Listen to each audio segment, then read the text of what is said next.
Bienvenue dans cette prédication du prophète Raphaël. Aujourd'hui, Dieu vous parle de sa grâce élevée, cette faveur qui peut bouleverser toute une vie. Restez jusqu'à la fin, car cette parole porte une puissance de transformation. Là, nous allons prier dans le nom de Jésus-Christ de Nazareth, la grâce élevée de Dieu.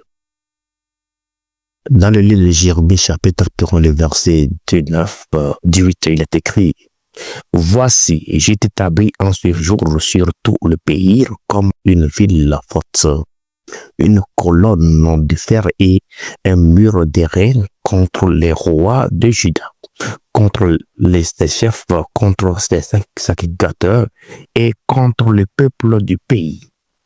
Ils te feront la guerre, mais ils ne te vaincront pas, car je suis avec toi pour te délivrer, dit l'Éternel. Je me souviens de ton amour lorsque tu étais jeune, de ton affection lorsque tu étais fiancé, quand tu me suivais au désert dans une terre inculte. Israël était consacré à l'Éternel et il était les prémices de son revenu. Tout ce qui en mangeait se rendait coupable et le malheur fondait sur eux, dit l'Éternel des armées. Cela veut dire que ceux qui ont de grandes destinées, vie qui vient de Dieu, n'ont pas la vie facile. Mais quelles que soient les circonstances, Dieu nous aidera. Il vient à notre secours. Ce message porte à notre connaissance pour nous fortifier au nom de Jésus-Christ de Nazareth.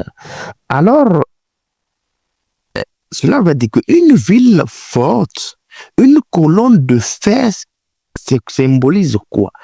Quoique Jérémie fut un jeune homme sensible, Dieu a renforcé son caractère avec du fer spirituel. Et c'est ainsi qu'il a pu devenir le plus fort, le plus brave, le plus hardi, de tout. Et les prophètes, Dieu peut nous utiliser bien au-delà de notre caractère et de nos capacités naturelles. Cela veut dire que les temps, ce que Dieu nous fortifie spirituellement. Alors, ils te feront la guerre. Symbolise que Jérémie a été averti que les rois de Juda, les responsables officiels, les prêtres et même le peuple se tourneraient contre lui et contre le message qu'il avait été appelé à proclamer. Alléluia. Mais le prophète était encouragé à parler avec audace et à rester ferme dans ses convictions, car Dieu avait promis d'être avec lui et l'avait assuré que ses ennemis ne les vaincront pas. Les ennemis seraient exterminés. Alléluia. Alors, Dieu se tient toujours aux côtés de ses fidèles serviteurs qui annoncent la vérité à ceux qui ont délaissé sa parole et se sont conformés au monde. Aujourd'hui, les sabotages qui nous font la vérité qui est en nous, que Dieu nous a donnée, cette vérité va éclater et le monde des ténèbres serait brisé. Au lieu qu'on adore la lune et autres, nous allons adorer les brigands du matin qui est Jésus-Christ de Nazareth. Je me souviens de ton amour. Au début de son histoire, le peuple de Dieu se confièrent en lui avec un profond attachement. Et les relations étaient si intimes que la nation était considérée comme l'épouse du Seigneur. Alléluia. Et le verset, on peut voir ça dans le verset, dans le verset, dans le chapitre verset 4, chapitre 4, verset 5 de Jérémie. Alors, pour s'éloigner de moi, malgré la fidélité de Dieu, Israël s'était détourné de lui. Dieu a conduit les enfants d'Israël. Il s'est battu, il a utilisé un homme. Il a donné l'onction, Dieu qui est puissant. Il a ordonné à son esprit d'aller de pouvoir la grâce de l'onction à son serviteur Moïse, sur lequel Dieu a conduit les enfants d'Israël, malgré qu'il les donne la nourriture, les mannes tombaient du ciel, tout cela. Mais ils se sont détournés de Dieu. Aujourd'hui, le mal qui nous arrive, sur lequel on se dit que Dieu, tu es où en ce moment? Il est là, c'est dans la détresse que Dieu se dit, je suis présent. Même le Fils unique de Dieu, qui s'est sacrifié à la croix, Jésus-Christ de Nazareth, il a eu de terreur quand Satan a dit de transformer de cailloux en pain. Et il a dit, il a résisté, il a dit de la monter dans le montagne, il a dit, il faut tomber, Dieu ordonnera son esprit de te prendre. Oh. Il a encore mené en haut de montagne, il a dit, regarde, si tu me sais, je te donne tout cela. Jésus a dit, m'aide. Aujourd'hui, quelles que soient les circonstances, des choses horribles qui nous arrivent, nous allons dire m'aide au monde. Alléluia. Bien vrai que tout ce que nous endurons, est-ce que c'est la maladie? Est-ce que c'est les démons qui nous entourent? Est-ce que nous sommes dans de terribles problèmes? Dieu va avoir un regard personnel à notre volonté. Mais maintenant, toute la maison d'Israël avait abandonné Dieu et recherchait d'autres dieux pour pouvoir. Et on dit, les sacrificateurs étaient tellement insensibles à la présence et à la puissance de Dieu qu'ils n'avaient même pas remarqué qu'il les avait quittés. Il ne s'était jamais demandé pourquoi la présence et la bénédiction du Seigneur ne se trouvaient plus en Israël. Aujourd'hui, les responsables spirituels devraient s'inquiéter sérieusement lorsque la présence de Dieu et les manifestations du Saint-Esprit ne sont plus d'actualité au sein de leur assemblée. Le vrai serviteur de Dieu se demande toujours où est l'Éternel. Dans les circonstances données, Job a dit c'est la foi de Dieu, il a dit où est l'Éternel. Jésus, même le Fils de Dieu, avant quand on l'a pendu, il a fixé le regard au ciel, il a dit Eli, Eli, Sabatani. Aujourd'hui, Dieu va venir à nos secours. La mort précoce, l'échec, tout cela, tout ce que le diable nous a mis aujourd'hui, nous allons le contre-rendre au dos.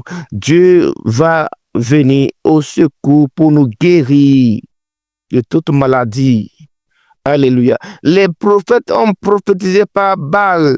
Les prophètes étaient censés ramener le peuple à la parole de Dieu et appeler à la repentance. Mais ils devraient annoncer que la parole de Dieu, mais de nombreux prophètes de Juda à l'époque avaient tellement rétrogradé qu'ils prophétisaient par la puissance démoniaque des idoles. C'est ce que se passe aujourd'hui.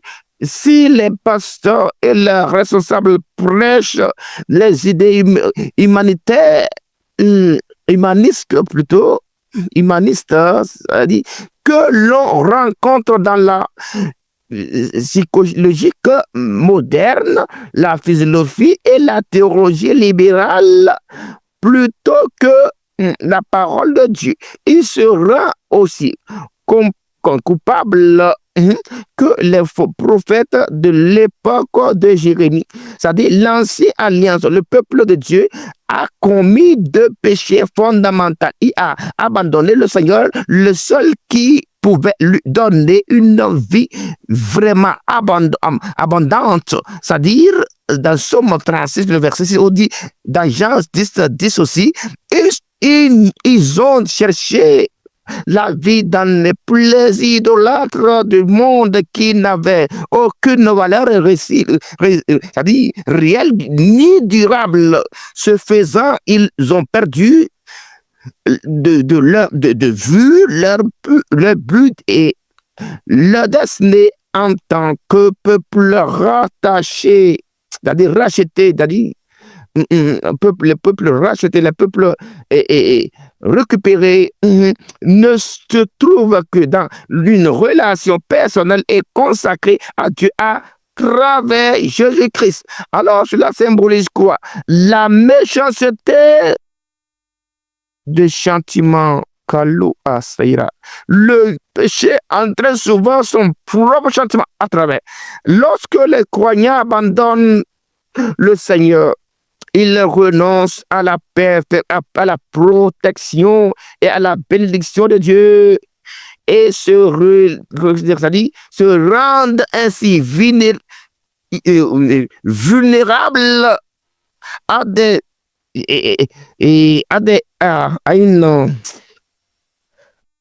des tentations destructives, c'est-à-dire destructives, c'est-à-dire le péché les avertit et beaucoup de choses mauvaises et les amène à les intoxiquer. C'est-à-dire, Jérémie se sert souvent de l'analogie, c'est-à-dire une prostituée qui est coupable d'immoralité et d'adultère pour illustrer la profondeur de l'infidélité envers Dieu et son époux. Le Nouveau Testament utilise une métaphore semblable lorsqu'il dépeint l'Église comme l'époux de Christ dans 2 Corinthiens 11, le verset 2. Alors, Éphésiens 5 aussi, verset 5. Les croyants de la nouvelle alliance doivent mais aussi veiller à rester fidèles à leur Seigneur et à ne pas l'abandonner pour d'autres amants. Alléluia. Dieu, il contrôle les faits réels. Alléluia. C'est pourquoi Dieu avait donné accès aux serviteurs de Dieu d'avant pour qu'ils ne font pas des horribles problèmes, qu'ils n'engendrent pas de terreur, les facilitant par leur royauté de serviteurs, de prophètes, pour faire des horribles problèmes de tuerie, pour engendrer des capacités qui ne doivent pas s'en servir. Alors, cela veut dire que nous allons réfléchir par rapport à ça. Alléluia. Dieu va nous aider par rapport à ça. Parce que mon peuple m'a oublié. Jérémie révèle ici le chagrin intense de Dieu à cause de l'infidélité de son peuple. Il avait commis l'impensable en oubliant celui dans le désert. Tu t'es prostitué. Pourquoi ça? Le fait que Judas se trouve vers d'autres dieux est équivalent à un adultère spirituel envers le Seigneur. Alors, Dieu n'aime pas qu'on le mélange. Jésus-Christ de Nazareth, par exemple, il est le chef de l'Église, tandis que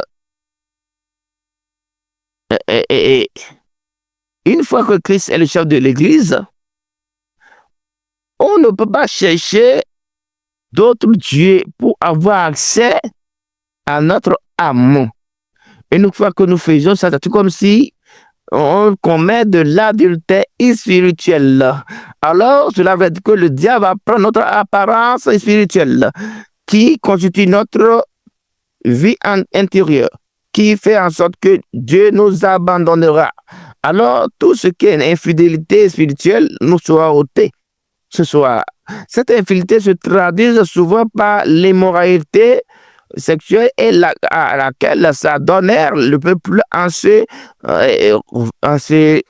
livrant à la prostitution sacrée. C'est-à-dire, bien que la parole de Dieu lui a été adressée par l'intermédiaire de son serviteur Jérémie, le peuple a persévéré dans ses mauvaises voies. Le Nouveau Testament, à l'époque, donne souvent des avertissements contre l'idolâtrie et l'immoralité de peur que les croyants de la Nouvelle Alliance ne repèrent les erreurs de ceux qui vivraient sous l'Ancien Testament. Dans 1 Corinthiens, le chapitre 6, le verset 9. C'est au nom de Jésus-Christ de Nazareth, on a prié. Amen. Merci pour votre écoute.